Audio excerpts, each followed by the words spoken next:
Puncture बनाने वाले शख्स ने भोपाल को सैनिटाइज करने में लगाई साल भर की कमाई।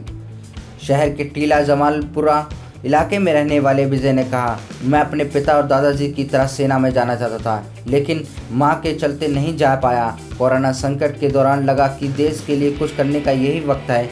लॉकडाउन के दौरान मेरी दुकान बंद हो गई। ऐसे में मैंने सोशल मीडिया के जरिए लोगों को बताया कि मैं सैनिटाइजेशन का कार्य मुफ्त में करने के लिए उपलब्ध हूँ। इसके बाद लोग मुझे बुलाने लगे। विजय प्रतिदिन केमिकल स्प्रे मशीन की टैंक को पीठ पर लादकर बाइक पर निकल जाते हैं। शहर के संक्रमण प्रभावित इलाकों में घर घर जाकर निःशुल्क छिड़काव करने में अपना पूरा दिन लगा देते हैं। पिछले 2.5 माह से ये उनकी दिनचर्या बन गई है। सैनिटाइजर के ज़्यादा उपयोग से सामने आ रही त्वचा संबंधी समस्याएं, बढ़ती गर्मी में इन्फेक्शन का खतरा। कोरोना के डर से लोग सैनिटाइजर का उपयोग ज़्यादा कर रहे हैं। इस कारण हाथ की त्वचा रूखी पड़ रही है।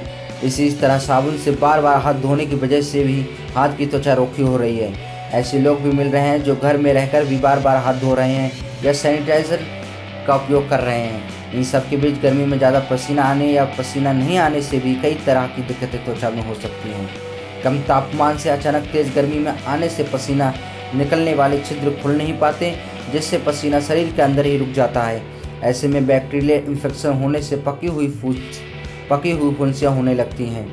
शरीर में जहां अत्यधिक पसीना बनता है वहां लगातार नमी बनी रहने की वजह से फंगल इन्फेक्शन देखने को मिल रहा है, जबकि शारीरिक दूरी के साथ घर में रहते हुए ये सब अधिक आवृत्ति में करने की जरूरत नहीं है।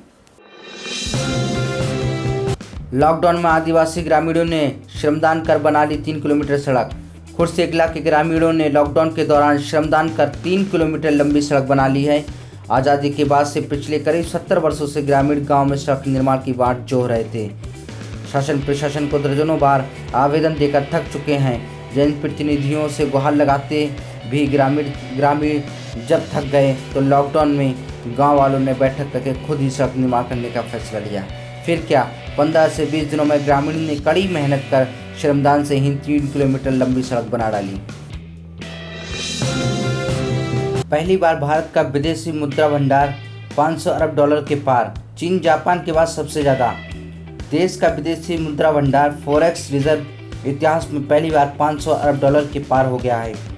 भारतीय रिजर्व बैंक RBI ने बताया कि 5 जून को समाप्त हुए सप्ताह में भारत का विदेशी मुद्रा भंडार 8.22 अरब डॉलर बढ़ गया है और कुल भंडार 501.70 अरब डॉलर का हो गया। उससे पहले 29 मार्च को खत्म हुए सप्ताह में विदेशी मुद्रा भंडार में 3.44 अरब डॉलर की वृद्धि दर्ज की गई थी और तब कुल 493.48 अरब डॉलर का भंडार हो गया था।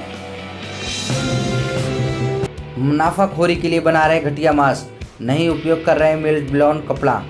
जानकार बताते हैं कि ऐसे घटिया गुणवत्ता वाले मास्क में स्पन बॉन्ड कपड़े का उपयोग हो रहा है, जो कोरोना संक्रमण को रोकने में कारगर नहीं है। इस कपड़े से प्रति मास्क बनाने की कीमत 1 रुपया आ रही है। यही मास्क फुटपाथ से लेकर दुकानों में 10 से 20 रुपये में बिक रहा है। अच्छे सर्जिकल मास्क में मेल्ट ब्लोन कपड़े का उपयोग होता है। दरअसल मेल्ट ब्लोन कपड़े के दाम में इन दिनों भारी उछाल आया है, इसलिए कंपनियां इस कपड़े का उपयोग नहीं कर रही हैं। फरवरी में जो मेल्ट ब्लोन 300 रुपये प्रति किलो मिल रहा था, जबकि अब इसकी कीमत है 5,700 रुपये प्रति किलो। कोरोना की वजह से भारत में ऑनलाइन अदालतों का चलन बढ़ रहा है। जून की पहली तारीख सुप्रीम कोर्ट के लिए एक ऐतिहासिक दिन था। उस दिन पहली बार देश की सर्वोच्च अदालत की एक न्यायपीठ के सामने एक पूरी की पूरी कागज रहित सुनवाई हुई। एक वर्चुअल अदालत में 3 जजों को अपने सामने मोटी मोटी फाइलों की जगह लैपटॉप रख बैठे देखना एक दुर्लभ दृश्य था। वकील वीडियो लिंक के जरिए सुनवाई से संबंधित बातें बता रहे थे और जज नोट लिखने की जगह टाइप कर रहे थे। भारत में वर्चुअल अदालतों को कोविड-19 को देखते हुए एक अस्थायी और आपातकालीन प्रतिक्रिया के रूप में अपनाया गया, लेकिन अब कुछ जज और वकील चाहते हैं कि महामारी के खत्म होने के बाद भी अदालतों की सामान्य कार्रवाई में वर्चुअल अदालतों को शामिल किया जाए। भिक्षुक बने मुसीबत, रुपये नहीं देने पर कांच पर लगा रहे थूक। अनलॉक 1 में आवाजाही के साथ वाहन चालकों के लिए भिक्षुक नहीं मुसीबत बन गए हैं। शहर के कुछ चौराहों पर यातायात सिग्नल पर रुकते ही भिक्षुक कांच खटखटाने लगते हैं। भीख नहीं देने पर कांच या दरवाजों पर थूक लगाकर भाग जाते हैं।